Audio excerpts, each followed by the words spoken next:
നിങ്ങൾ അറിഞ്ഞോ, ഒറ്റപ്പാലത്ത് ഇങ്ങനെ ലൈവ് ആയിട്ട് നിൽക്കാൻ ലൈവ് 7 സൂപ്പർ മാർക്കറ്റ് നിങ്ങൾക്കായി ഓപ്പൺ ആയിരിക്കുന്നു.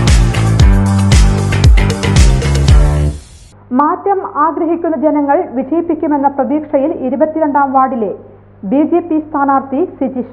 വാർഡിലെ ജനങ്ങൾ മാറ്റം ആഗ്രഹിക്കുന്നതായി 22ാം വാർഡ് BJP സ്ഥാനാർത്ഥി സിജിഷ വോട്ട് അഭ്യർത്ഥനയായി പോവുമ്പോൾ തന്നെ ജനങ്ങൾ റോഡിന്റെ ദുരവസ്ഥയെക്കുറിച്ചുള്ള പരാതി ഉന്നയിക്കുന്നതായും BJP സ്ഥാനാർത്ഥി സിജിഷ പറയുന്നു.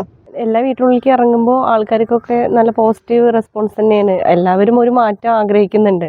നമ്മുടെ ഈ കേന്ദ്ര വിദ്യാലയ റോഡിൻ്റെ ഒരു ശോചനീയാവസ്ഥ കണ്ടില്ലേ? 10 വർഷം അവർ ഭരിച്ചിട്ടും നമ്മൾക്ക് ഈ റോഡിന് ഒരു വികസനം വന്നിട്ടില്ല.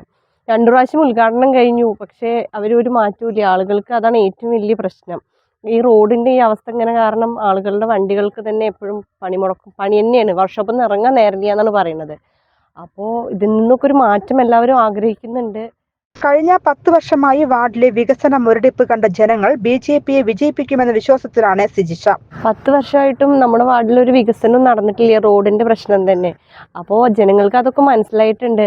അതുകൊണ്ട് അവർ വോട്ട് ചെയ്ത് BJP ജയിപ്പിക്കുന്നതാണ് വിശ്വാസം. വിജയിച്ചു കഴിഞ്ഞാൽ നിരവധി കേന്ദ്ര പദ്ധതികൾ വാർഡിൽ നടപ്പിലാക്കാൻ ശ്രമിക്കുമെന്നും സിജിഷ പറയുന്നു. എല്ലാ വീടുകളിലും കയറുമ്പോൾ ജനങ്ങൾക്ക് നല്ല രീതിയിലുള്ള റെസ്പോൺസ് തന്നെയാണ് തരുന്നത്. അതിലൊരു പ്രതീക്ഷയുണ്ട്. വിജയിക്കും എന്നുള്ള പ്രതീക്ഷയുണ്ട്. ജയിച്ചിട്ടുണ്ടെങ്കിൽ കേന്ദ്ര ഗവൺമെന്റിന്റെ പദ്ധതികൾ ജനങ്ങളിലേക്ക് എത്തിക്കാൻ പറ്റുന്നതാണ് എൻ്റെ വിശ്വാസം.